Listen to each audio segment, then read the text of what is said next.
Reptile enclosures make some of the best mini greenhouses. They make really nice display cases for your plants and are essentially fancy prop boxes. They are typically made out of lightweight PVC that's easy to modify and drill into. Simple modifications can turn them into functional grow spaces. In this video, I'll be giving you a tour of this plant condo. In this plant condo, I keep all of my Nepenthes Pitcher plants in here.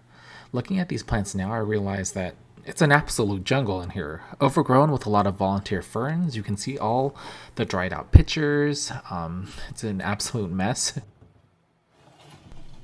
I'll be doing a lot of cutting, cleaning, and reorganizing.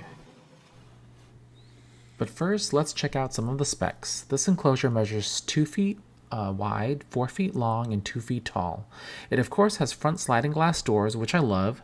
There's a small fan in the upper corner, and the lights are simple 2-foot shop lights that I've overlapped. The lights are about 2,000 lumens each at 6,500 Kelvin. The front of the enclosure has a built-in thermometer and hygrometer. I drilled a 1.5-inch hole in the corner to accommodate my humidifier and power cords.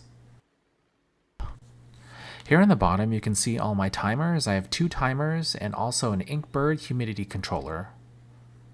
My humidifier plugs into the Inkbird controller here, and I set it to about 80% humidity.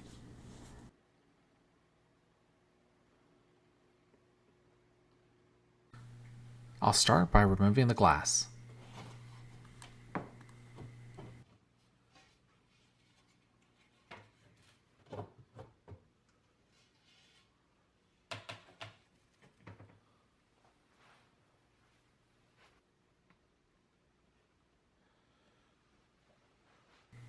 Here I go chopping away, ripping out these weeds. I have no intention of keeping all these ferns and will probably compost them.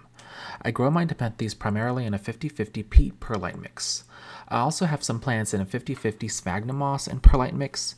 Often I'll see grasses, sundews, and mosses randomly pop up. Nepenthes pitchers can last several months before becoming crispy. One thing I really hate about Nepenthes is that it's a vining plant and it grabs onto everything around it. It grows rather tall and becomes quite leggy and bald at the bottom.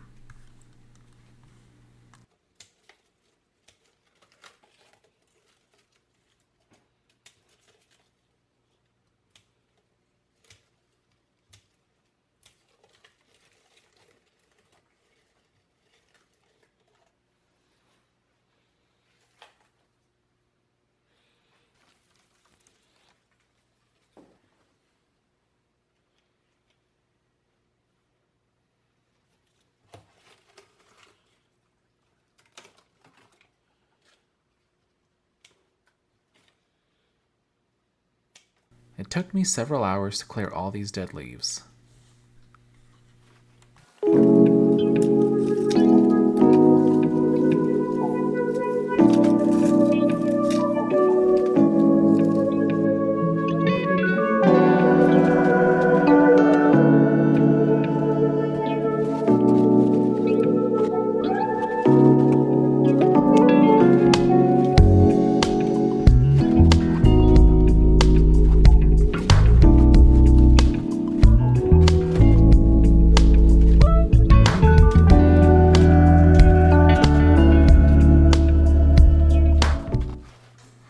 I ended up filling an entire trash bag full of leaves and some unwanted plants as well.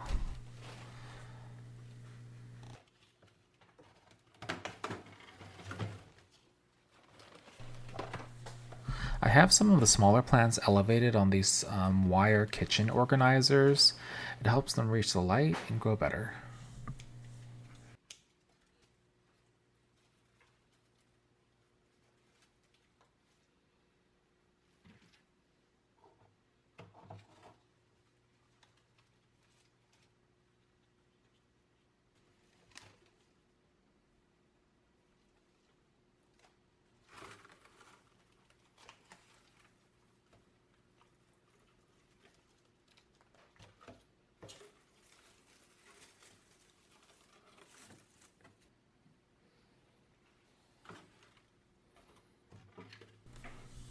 I really like how this enclosure fits 4 of these 10-20 seedling trays perfectly. These are the regular flimsy trays, and I did double them up to give them extra strength.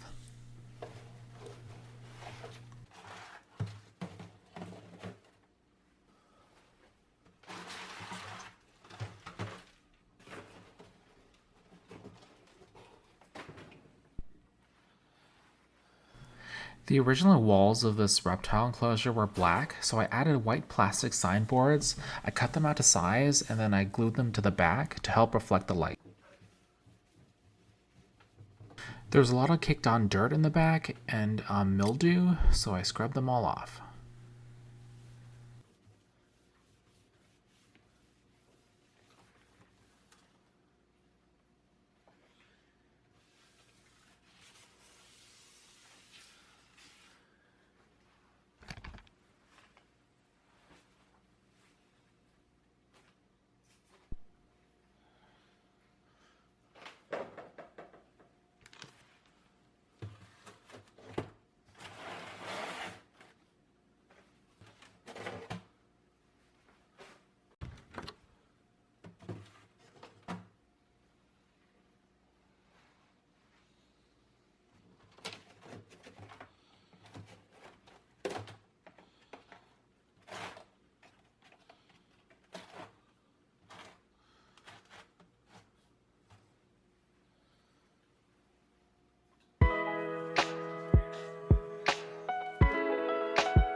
Oh my god, will you look at that?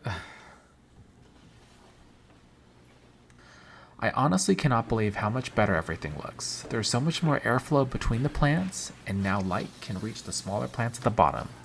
I ended up getting rid of those wire kitchen shelves, and everything looks so good.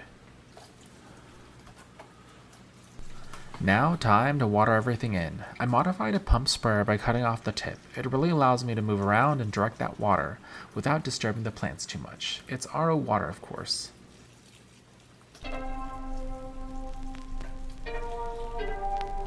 Thank you so much for watching this video. If you enjoyed it, please like and subscribe. I hope this gave you some ideas on setting up your own plant enclosure.